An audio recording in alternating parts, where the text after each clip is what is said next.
Speaker, the President of the United States.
Members of Congress, I have the high privilege and the distinct honor of presenting to you the President of the United States.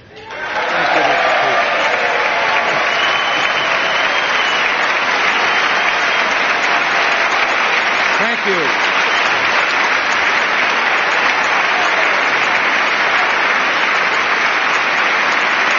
Thank you very much.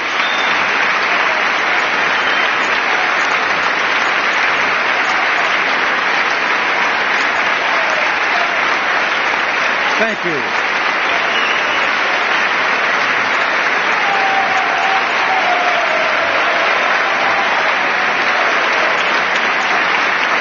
Thank you.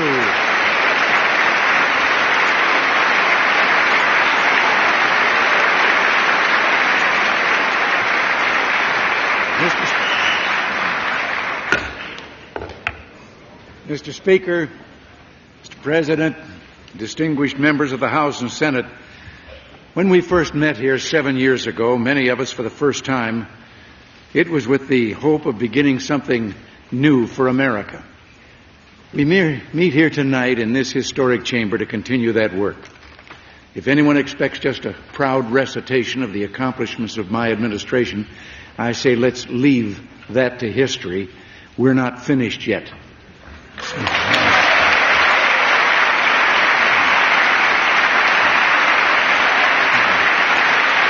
So, my message to you tonight is put on your work shoes. We're still on the job.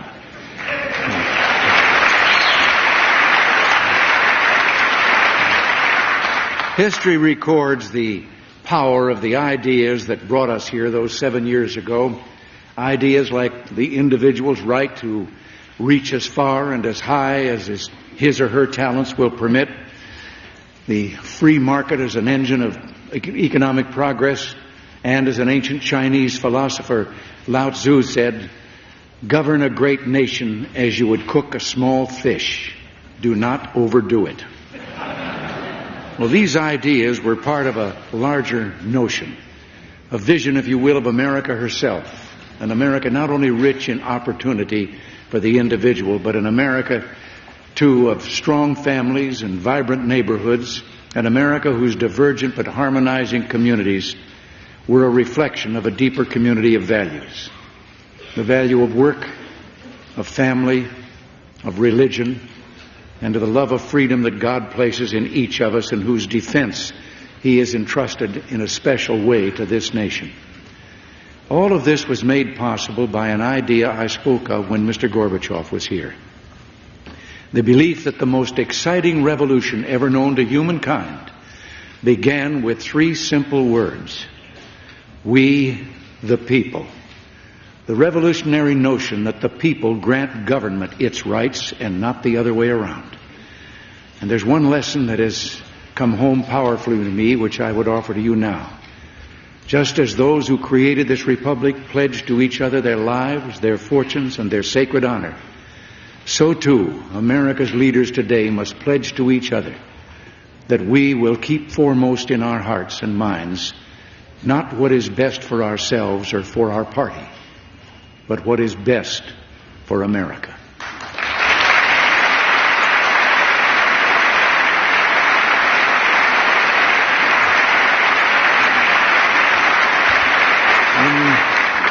In the spirit of Jefferson, let us affirm that in this chamber tonight there are no Republicans, no Democrats, just Americans. Yes, we will have our differences, but let us always remember what unites us far outweighs whatever divides us. Those who sent us here to serve them, the millions of Americans watching and listening tonight, expect this of us.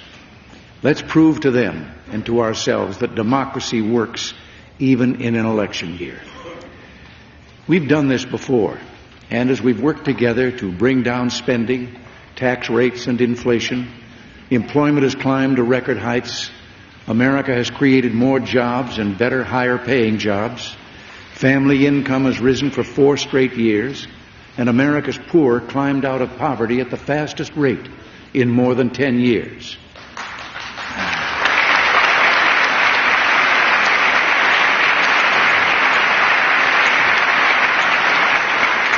Our record is not just the longest peacetime expansion in history, but an economic and social revolution of hope based on work, incentives, growth, and opportunity. A revolution of compassion that led to private sector initiatives and a 77% increase in charitable giving.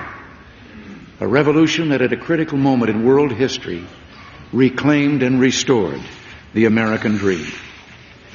In international relations, too, there's only one description for what together we have achieved. A complete turnabout, a revolution 7 years ago. America was weak and freedom everywhere was under siege. Today, America is strong and democracy is everywhere on the move. From Central America to East Asia, ideas like free markets and democratic reforms and human rights are taking hold. We've replaced blame America with look up to America.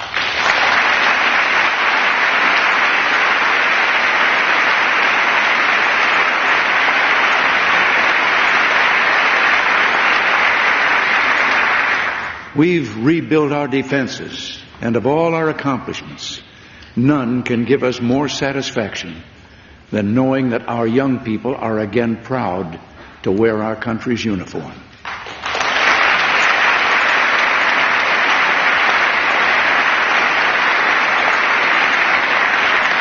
And in a few moments, I'm going to talk about 3 developments: arms reduction, the Strategic Defense Initiative, and the global democratic revolution that, when taken together, offer a chance none of us would have dared imagine 7 years ago.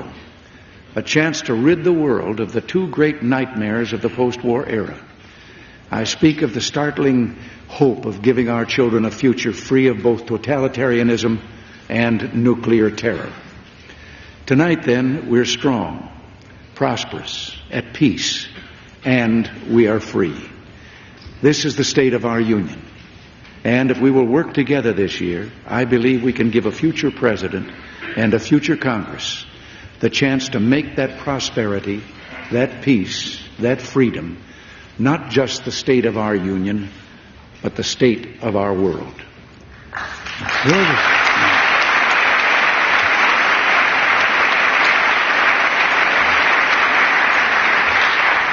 Toward this end, we have 4 basic objectives tonight.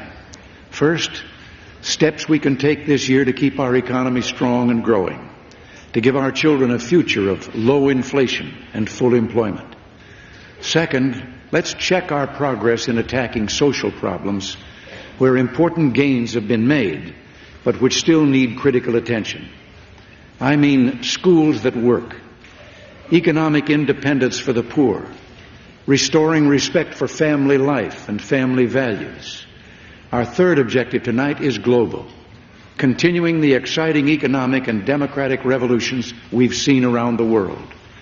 Fourth and finally, our nation has remained at peace for nearly a decade and a half as we move toward our goals of world prosperity and world freedom. We must protect that peace and deter war by making sure the next president inherits what you and I have a moral obligation to give that president: a national security that is unassailable and a national defense that takes full advantage of new technology and is fully funded.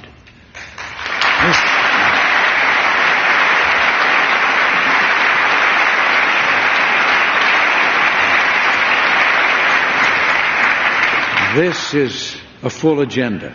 It's meant to be. You see, my thinking on the next year is quite simple. Let's make this the best of 8. And that means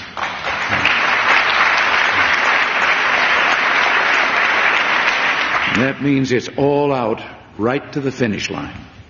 I don't buy the idea that this is the last year of anything, because we're not talking here tonight about registering temporary gains, but ways of making permanent our successes.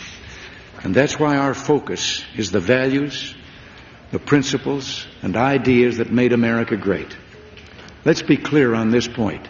We're for limited government because we understand, as the Founding Fathers did, that it is the best way of ensuring personal liberty and empowering the individual so that every American of every race and region shares fully in the flowering of American prosperity and freedom.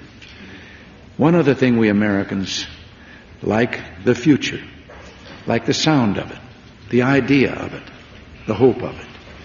Where others fear trade and economic growth, we see opportunities for creating new wealth and undreamed of opportunities for millions in our own land and beyond.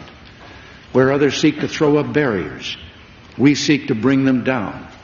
Where others take counsel of their fears, we follow our hopes.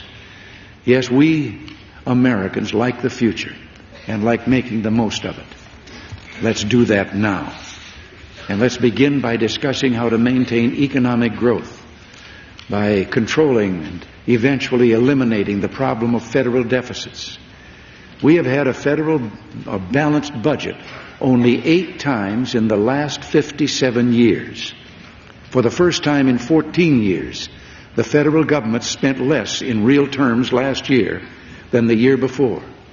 We took $73 billion off last year's deficit compared to the year before. The deficit itself has moved from 6.3% of the gross national product to only 3.4%. And perhaps the most important sign of progress has been the change in our view of deficits.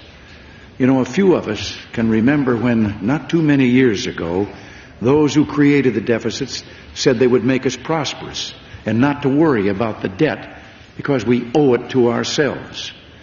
Well, at last, there is agreement that we can't spend ourselves rich. Our recent budget agreement, designed to reduce federal deficits by $76 billion over the next 2 years, builds on this consensus. But this agreement must be adhered to without slipping into the errors of the past. More broken promises and more unchecked spending. As I indicated in my first State of the Union, what ails us can be simply put. The federal government is too big and it spends too much money.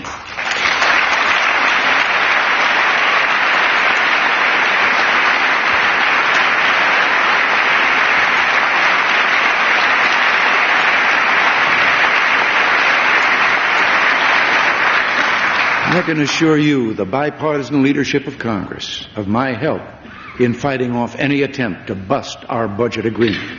And this includes the swift and certain use of the veto power. Now, it's also time for some plain talk about the most immediate obstacle to controlling federal deficits. The simple but frustrating problem of making expenses match revenues, something American families do and the federal government can't, has caused crisis after crisis in this city.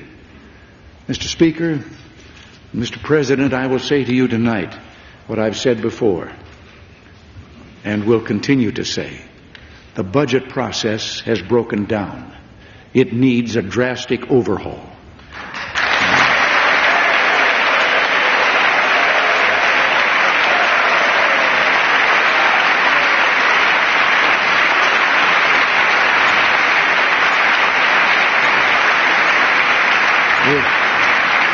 With each ensuing year, the spectacle before the American people is the same as it was this Christmas. Budget deadlines delayed or missed completely. Monstrous, continuing resolutions that pack hundreds of billions of dollars worth of spending into one bill, and a federal government on the brink of default. I know I'm echoing what you here in the Congress have said because you suffered so directly. But let's recall that in 7 years of 91 appropriations, bills scheduled to arrive on my desk by a certain date, only 10 made it on time. Last year, of the 13 appropriations bills due by October 1st, none of them made it.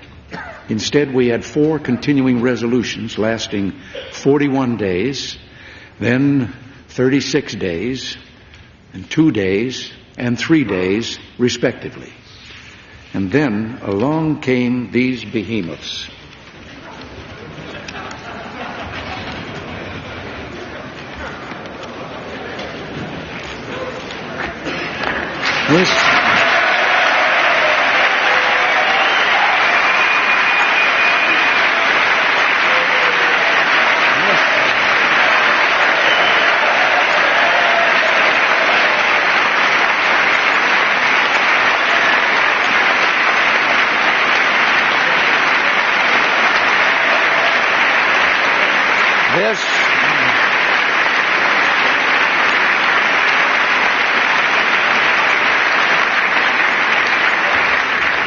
This is the conference report, a 1,053 pages report weighing 14 pounds.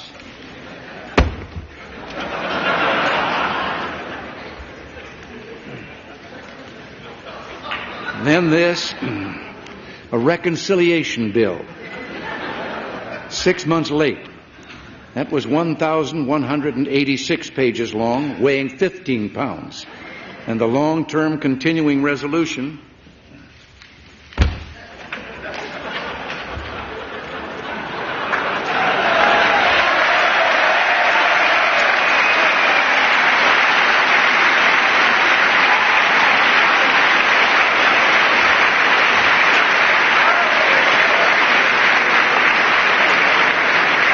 this one was 2 months late, and it's 1,057 pages long, weighing 14 pounds.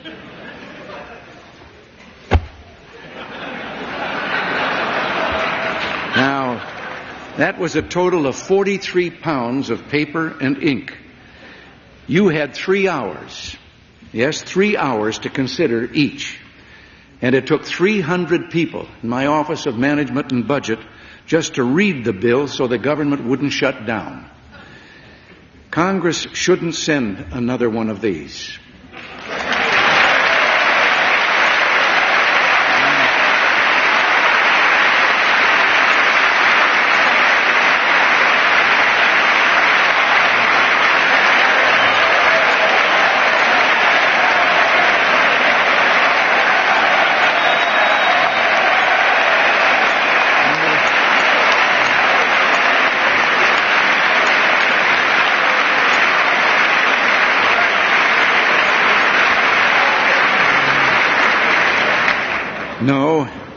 And if you do, I will not sign it.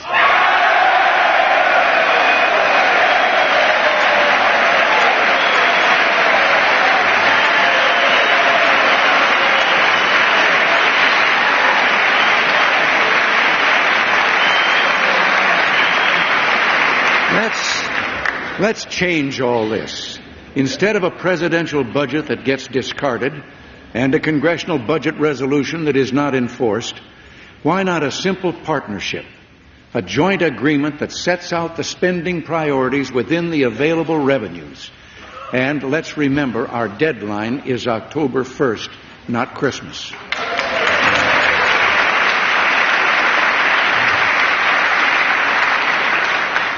Let's get the people's work done in time to avoid a foot race with Santa Claus. And yes, this year, to coin a phrase, a new beginning. 13 individual bills on time and fully reviewed by Congress. I'm also certain you join me in saying, let's help ensure our future of prosperity by giving the President a tool that, though I will not get used to use it, is one I know future presidents of either party must have. Give the President the same authority that 43 governors use in their states, the right to reach into massive appropriation bills, pare away the waste, and enforce budget discipline. Let's approve the line item veto.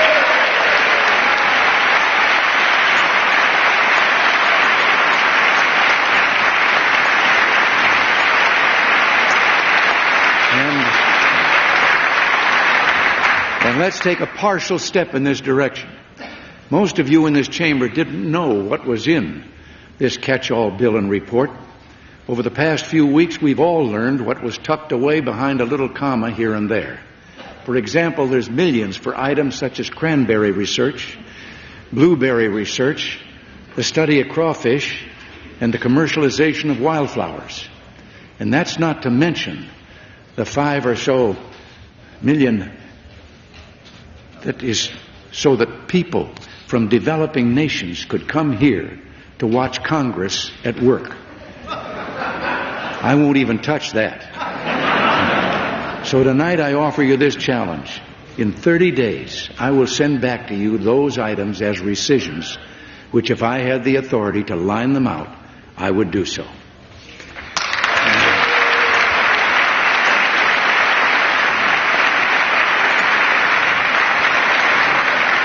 Now review this multi-billion-dollar package that will not undercut our bipartisan budget agreement. As a matter of fact, if adopted, it will improve our deficit reduction goals, and what an example we can set that we're serious about getting our financial accounts in order. By acting and approving this plan, you have the opportunity to override a congressional process that is out of control. There is another vital reform. Yes, Gramm-Rudman-Hollings has been profoundly helpful, but let us take its goal of a balanced budget and make it permanent. Let us do now what so many states do to hold down spending, and what 32 state legislatures have asked us to do. Let us heed the wishes of an overwhelming plurality of Americans and pass a constitutional amendment that mandates a balanced budget and forces the federal government to live within its means.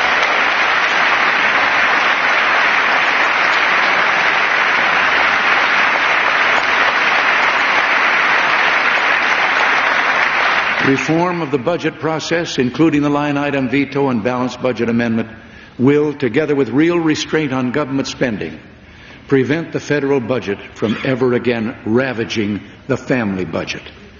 Let's ensure that the federal government never again legislates against the family and the home. Last September, I signed an executive order on the family requiring that every department and agency review its activities in light of 7 standards designed to promote and not harm the family. But let us make certain that the family is always at the center of the public policy process, not just in this administration, but in all future administrations. It's time for Congress to consider at the beginning a statement of the impact that legislation will have on the basic unit of American society, the family. And speaking of the family, let's turn to a matter on the mind of every American parent tonight. education. We all know the sorry story of the 60s and 70s, soaring spending, plummeting test scores, and that hopeful trend of the 80s when we replaced an obsession with dollars with a commitment to quality, and test scores started back up. There's a lesson here that we all should write on the blackboard 100 times. In a child's education, money can never take the place of basics like discipline, hard work, and yes, homework. As a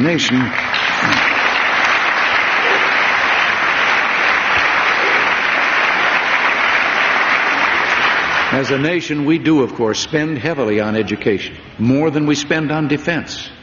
Yet across our country, governors like New Jersey's Tom Kean are giving classroom demonstrations that how we spend is as important as how much we spend. Opening up the teaching profession to all qualified candidates, merit pay so that good teachers get A's as well as apples, and stronger curriculum.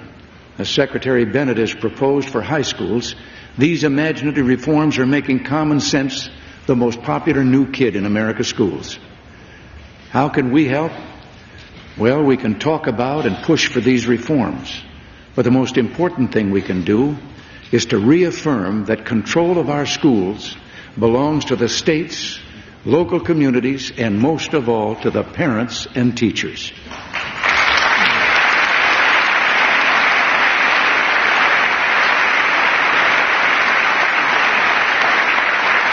My friends, some years ago, the federal government declared war on poverty, and poverty won. Today, the federal government has 59 major welfare programs and spends more than $100 billion a year on them. What has all this money done? Well, too often it has only made poverty harder to escape. Federal welfare programs have created a massive social problem. With the best of intentions, government created a poverty trap that wreaks havoc on the very support system the poor need most to lift themselves out of poverty, the family. Dependency has become the one enduring heirloom passed from one generation to the next of too many fragmented families. It's time, this may be the most radical thing I've said in 7 years in this office, it's time for Washington to show a little humility.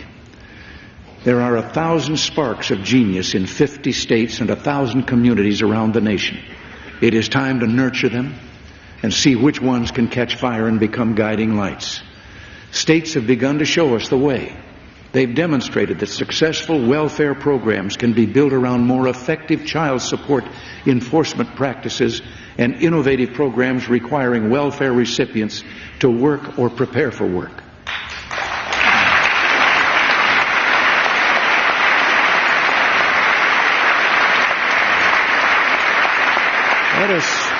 Let us give the states even more flexibility and encourage more reforms.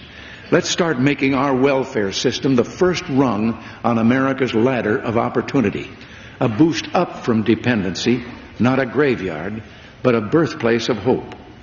And now let me turn to 3 other matters vital to family values and the quality of family life. The first is an untold American success story. Recently, we released our annual survey of what graduating high school seniors have to say about drugs.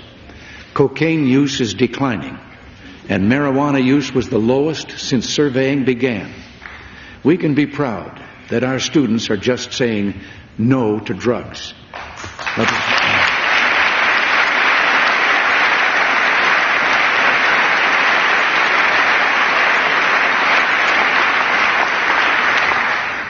But let us remember what this menace requires. Commitment from every part of America and every single American. A commitment to drug-free America. The war against drugs is a war of individual battles, a crusade with many heroes, including America's young people, and also someone very special to me. She has helped so many of our young people to say no to drugs. Nancy, much credit belongs to you, and I want to express to you your husband's pride and your country's thanks.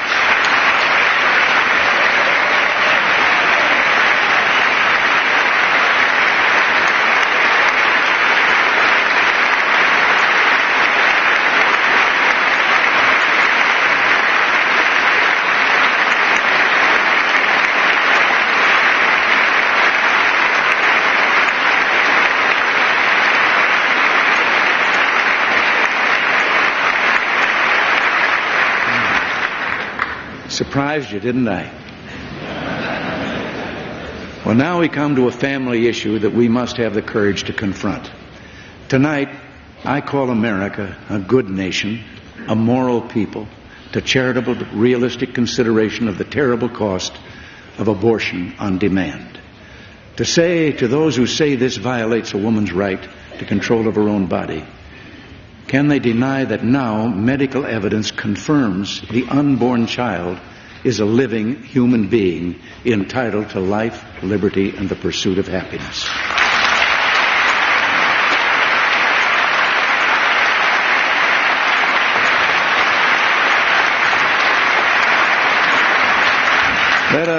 Let us unite as a nation and protect the unborn with legislation that would stop all federal funding for abortion, and with a human life amendment, making, of course, an exception where the unborn child threatens the life of the mother. Our Judeo-Christian tradition recognizes the right of taking a life in self-defense.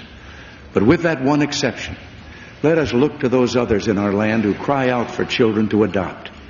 I pledge to you tonight I will work to remove barriers to adoption and extend full sharing in family life to millions of Americans so that children who need homes can be welcomed to families who want them and love them.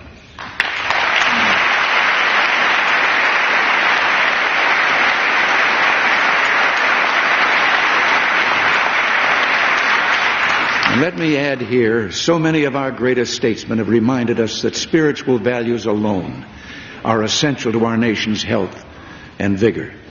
The Congress opens its proceedings each day, as does the Supreme Court, with an acknowledgement of the Supreme Being. Yet we are denied the right to set aside in our schools a moment each day for those who wish to pray. I believe Congress should pass our school prayer amendment.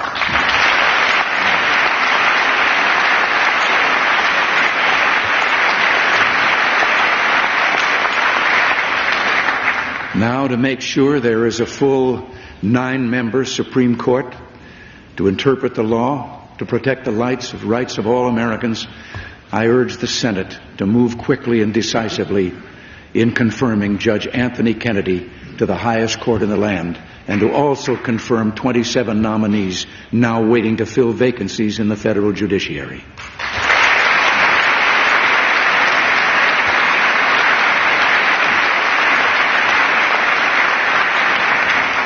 Here, then, are our domestic priorities.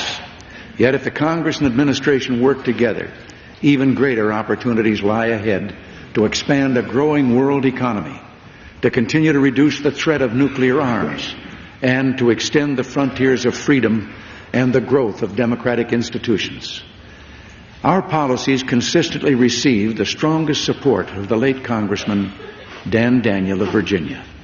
I'm sure all of you join me in expressing heartfelt condolences on his passing. One of the greatest contributions the United States can make to the world is to promote freedom as the key to economic growth. A creative, competitive America is the answer to a changing world, not trade wars that would close doors, create greater barriers, and destroy millions of jobs. We should always remember protectionism is destructionism. America's jobs, America's growth, America's future depend on trade. Trade that is free, open, and fair.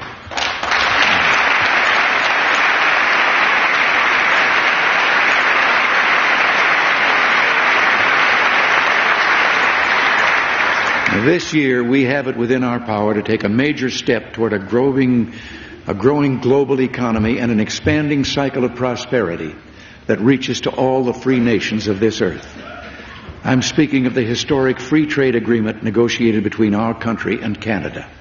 And I can also tell you that we're determined to expand this concept south as well as north. Next month, I will be traveling to Mexico, where trade matters will be of foremost concern.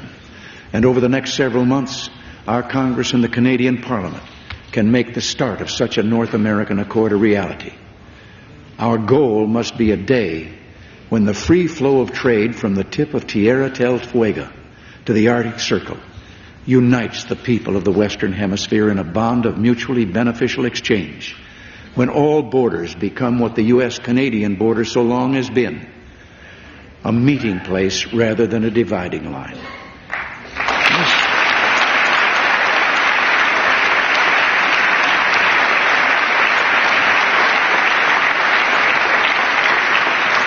This movement we see in so many places toward economic freedom is indivisible from the worldwide movement toward political freedom and against totalitarian rule.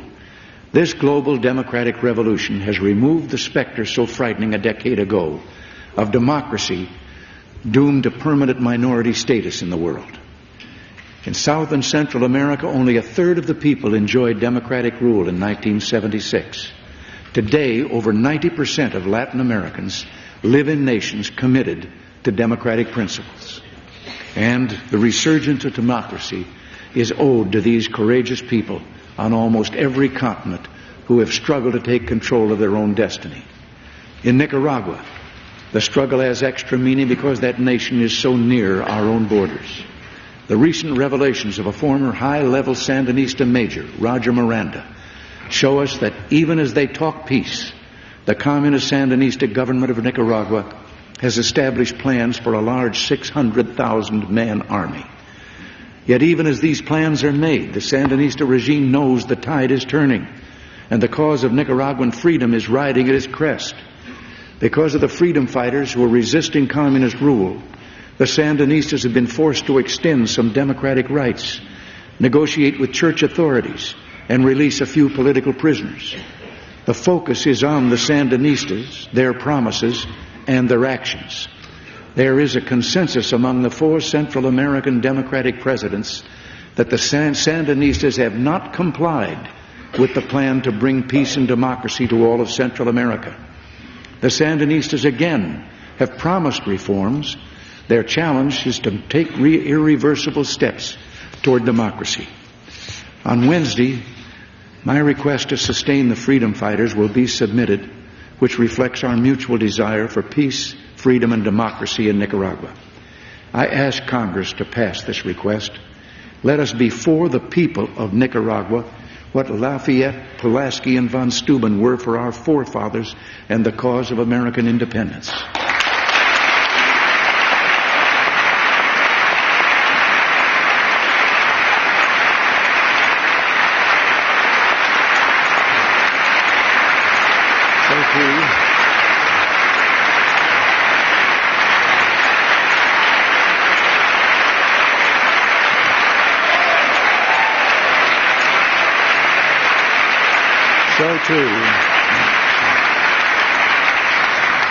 So too in Afghanistan, the freedom fighters are the key to peace. We support the Mujahideen. There can be no settlement unless all Soviet troops are removed and the Afghan people are allowed genuine self-determination.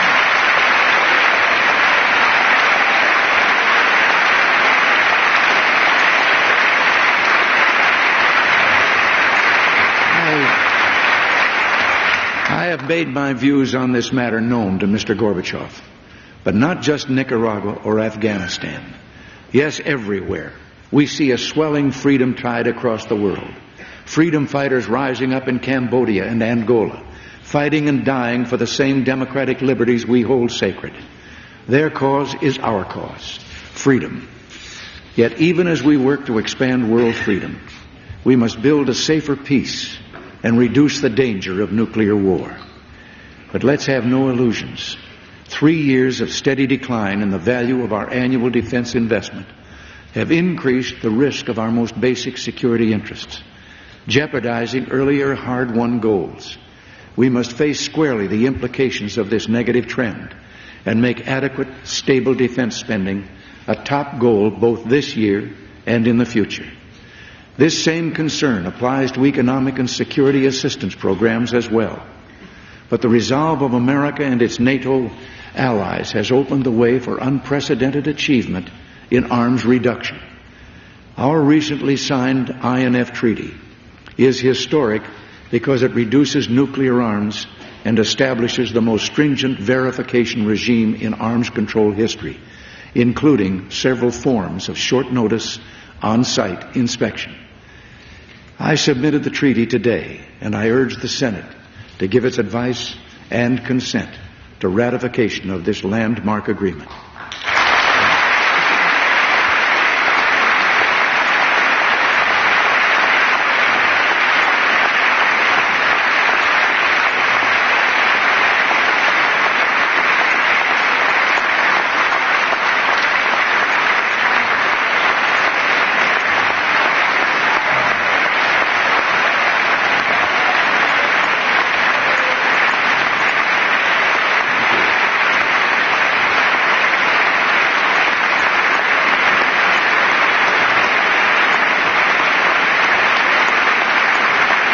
Thank you.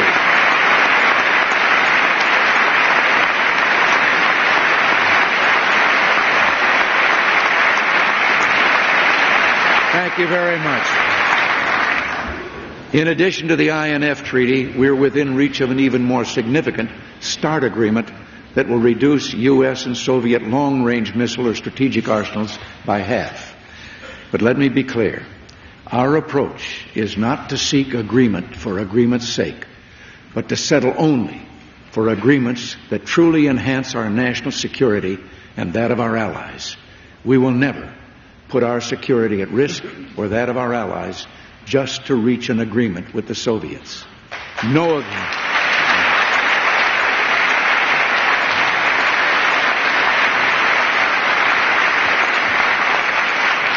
No agreement is better than a bad agreement.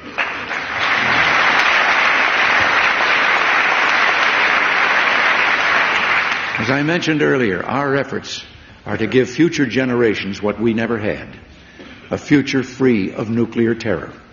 Reduction of strategic offensive arms is one step, SDI another. Our funding request for our Strategic Defense Initiative is less than 2% of the total defense budget. SDI funding is money wisely appropriated and money well spent.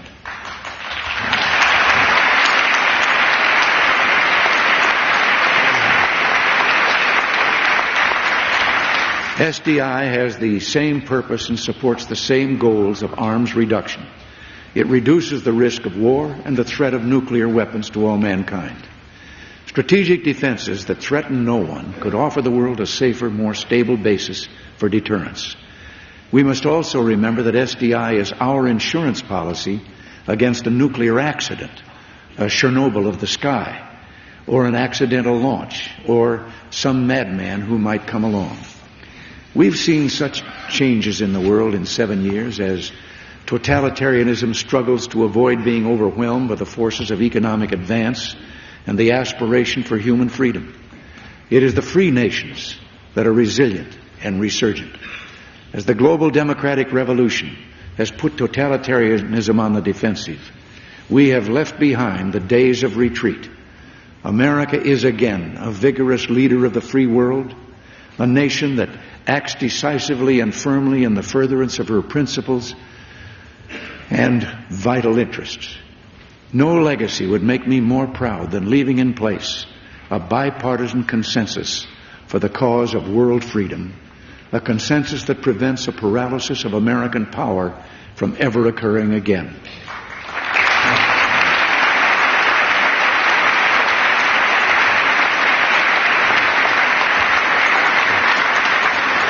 But my thoughts tonight go beyond this, and I hope you'll let me end this evening with a personal reflection. You know, the world could never be quite the same again after Jacob Challis, a trustworthy and dependable clerk of the Pennsylvania General Assembly, took his pen and engrossed those words about representative government in the preamble of our Constitution. And in a quiet but final way, the course of human events was forever altered when, on a ridge overlooking the Emmetsburg Pike in an obscure Pennsylvania town called Gettysburg, Lincoln spoke of our duty to government of and by the people, and never letting it perish from the earth. At the start of this decade, I suggested that we live in equally momentous times, that it was up to us now to decide whether our form of government would endure and whether history still had a place of greatness for a quiet, pleasant, greening land called America. Not everything has been made perfect in 7 years, nor will it be made perfect in 7 times 70 years. But before us, this year and beyond, are great prospects for the cause of peace and world freedom. It means, too, that the young Americans I spoke of 7 years ago, as well as those who might be coming along the Virginia or Maryland shores this night and seeing for the first time the lights of this capital city, the lights that cast their glow on our great halls of government and the monuments to the memory of our great men. It means those young Americans will find a city of hope in a land that is free. We can be proud that for them and for us, those lights along the Potomac are still seen this night, signaling as they have for nearly 2 centuries, and as we pray God they always will, that another generation of Americans has protected and passed on lovingly this place called America, this shining city on a hill, this government of, by, and for the people. Thank you, and God bless you.